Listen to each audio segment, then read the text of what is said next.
November 29ஆம் தேதி வெள்ளிக்கிழமை நள்ளிரவு 1 மணி வானிலை அறிக்கை. இப்போ நான் இந்த வீடியோ எடுத்துக்கிட்டு இருக்கக்கூடிய இந்த நேரத்தில் சென்னையில் மழையானது தொடங்கி இருக்கிறது. இந்த மழை படிப்படியாக இன்று காலைக்கு அப்புறம் இன்று மாலையெல்லாம் ரொம்ப தீவிர மழையாக படிப்படியாக இன்னும் அதிகரிக்கும்.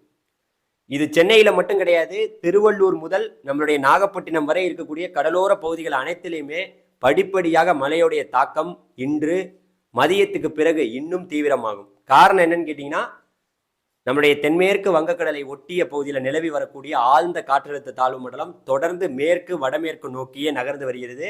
இது நம்மளுடைய தமிழகம், நம்மளுடைய புதுச்சேரிக்கு நெருக்கமாக தான் வரப்போகுது.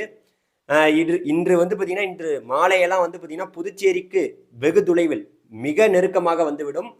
நாளை காலையில் பார்த்திங்கன்னா நம்மளுடைய, அதாவது என்னுடைய கணிப்பு, நம்மளுடைய இந்திய வானிலை மையத்தோட கணிப்பு பார்த்திங்கன்னா இது மகாபலிபுரத்துக்கும் காரைக்காலுக்கும் இடைப்பட்ட பகுதியில் இது கரையை கிடக்கும் அப்படின்னு சொல்லியிருக்காங்க. நம்மளுடைய கணிப்பு என்னன்னா, அதாவது இது ரொம்ப நெருக்கமா நம்மளுடைய சென்னைக்கும் புதுச்சேரிக்கும் இடைப்பட்ட பகுதி. இடைப்பட்ட பகுதினா என்ன? செங்கல்பட்டு மாவட்டம்.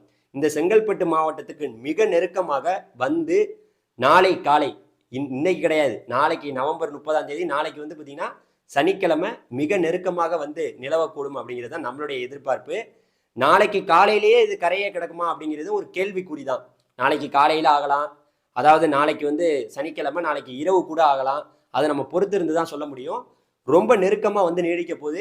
என்னுடைய கணிப்பு என்னன்னா, செங்கல்பட்டு மாவட்டத்தில் பாலாறு இருக்குது பார்த்தீங்களா, அந்த பாலாறு வழியாக, பாலாறுனா குறிப்பாக அந்த கல்பாக்கம் மகாபலிபுரம்லாம் இருக்குல்ல, அந்த பாலாறுல கரையை, அந்த கரையை பிடித்து இது தொடர்ந்து பாலாறு வழியாகவே செங்கல்பட்டு, வேலூர், அதுக்கப்புறம் நம்மளுடைய, அதாவது பார்த்தீங்கன்னா பெங்களூரு, இந்த வழியாக போய் அந்த பக்கம் இருக்கக்கூடிய மங்களூர் இருக்குது பார்த்தீங்களா, மங்களூர் கடற்கரை, அந்த பக்கம் இருக்கக்கூடிய மங்களூர் கடற்கரைக்கு அந்த பக்கம் இருக்கக்கூடிய அரபிக்கடலில் போய் இறங்கக்கூடும் அப்படிங்கிறது நம்மளுடைய எதிர்பார்ப்பு.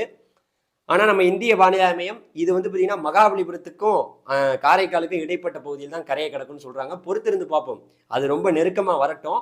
இன்று நள்ளிரவுக்குள்ளே வந்துடும். அடுத்தடுத்த அறிக்கைகளில் வேறு ஏதாவது மாற்றங்கள் இருந்தால் உங்களுக்கு சொல்கிறேன். கண்டிப்பாக என்னுடைய கணிப்பு இது புதுச்சேரிக்கும் சென்னைக்கும் இடைப்பட்ட பகுதியில் தான் இது கரையை கிடக்க வாய்ப்பு இருக்குங்கிறது நம்மளுடைய எதிர்பார்ப்பு.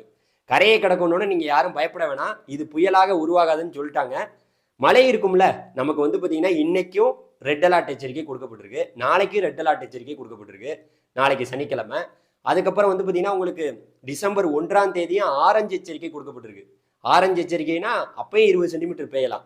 அதனால இது போக போக உள்ள போக போக உள் மாவட்டங்களில், நம்மளுடைய உள் மாவட்டங்கள்னா ராணிப்பேட்டை, வேலூர், அதுக்கப்புறம் பார்த்தீங்கன்னா கிருஷ்ணகிரி, இது உள் மாவட்டங்களுக்கு போக போக, அதாவது நம்மளுடைய திருவண்ணாமலை, கள்ளக்குறிச்சி, அதுக்கப்புறம் பார்த்தீங்கன்னா தருமபுரி, ஒட்டுமொத்த பகுதியும் நல்ல மழையை பார்த்தீங்கன்னா கர்நாடகா எல்லையோர பகுதிகள் நல்ல மழையை பெறப்போகுது.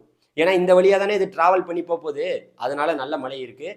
என்னையை பொறுத்த வரைக்கும் இது நாளைக்கு காலையிலேயே, நாளைக்கு சனிக்கிழமை காலையிலேயே இது கரையை கிடக்குங்கிறது நான் எதிர்பார்க்கல. இது ரொம்ப தாமதமாகலாம். தாமதமாகி பொறுமையாக தான் கரையை கிடக்கும். உடனே இது கரையில் ஏறிடாது. இது பார்த்தீங்கன்னா இன்று நள்ளிரவு முதல் இது இப்போ ஆழ்ந்த காற்றழுத்த தாழ்வு மண்டலமாக நீடிச்சிட்டு இருக்கு. இது தொடர்ந்து மேற்கு வடமேற்கு நோக்கியே நகர்ந்து வரும்.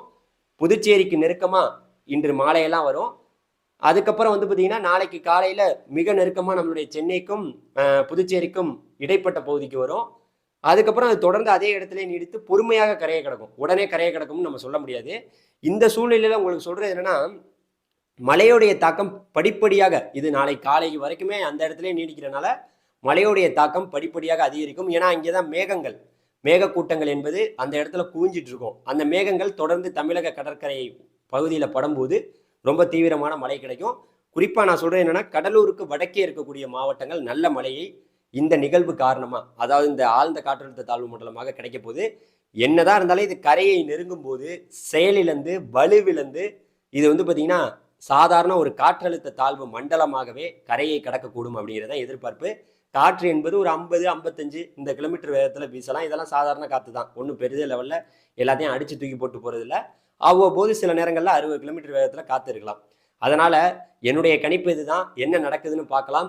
மழை பெய்யும், மழை தீவிரமாக பெய்யும். சென்னையிலலாம் பார்த்தீங்கன்னா படிப்படியாக மழையுடைய தாக்கம் அதிகரிக்கும் என்று சொல்லிவிட்டு இந்த வீடியோவிலிருந்து விடைபெறுகிறேன். அடுத்த வீடியோவில் உங்களிடம் சந்திக்கிறேன். தொடர்ந்து நம்முடைய சேனலில் வரக்கூடிய அப்டேட்லாம் நீங்கள் பார்க்குறீங்கன்னு நினைக்கிறேன். நீங்கள் மறந்துடாமல் அதை லைக் பண்ணிங்கன்னா இது இன்னும் பல பேருக்கு போய் சேரும். நன்றி, தேங்க்யூ.